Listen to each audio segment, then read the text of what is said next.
North Yorkshire, after selling his dental practice, Ian Gordon and his wife Jane were looking for a renovation project they could sink their teeth into. We came to look at it on my birthday, didn't we?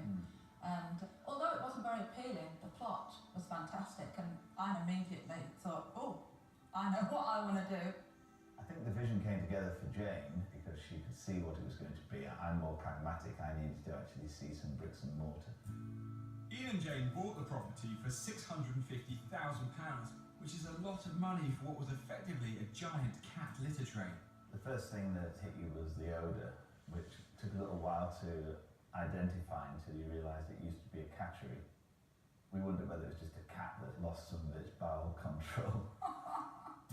But there was one problem not to be sniffed at. The bungalow is overlooked by a conservation area, meaning tight planning restrictions. Certain walls we've had to keep which have no structural value, just pure political value. I think the National Park get concerned about allowing a demolition because that can set a precedent. But with work well underway, the project froze. December 2009, it started to snow. Seriously deep snow. We lost 6 weeks of work and we were still in rented accommodation. We still had site huts and site equipment, and every day cost money really. It was one of the low points in the build. It wasn't like you could say, well, look what we've got. We basically had a building site. Keeping costs down on a renovation of this size can be quite a challenge. We'd set a budget of $350,000 and we got a build around, gave us a quote which just seemed absolutely ridiculous. All I'll say without saying too much was he was a downside nearer what it ended up costing that anybody else had been.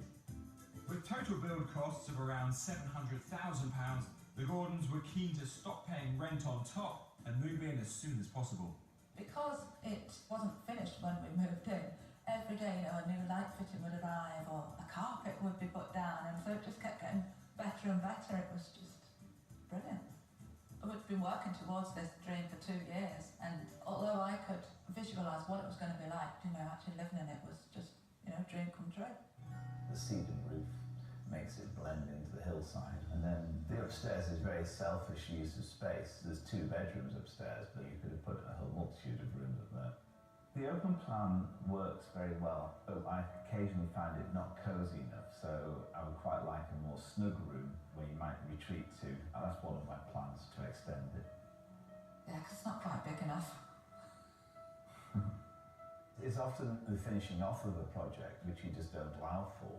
We sort of finish things off over the next We year. still haven't finished things, have we? Still got no doors on the study shelves. I'm working on him.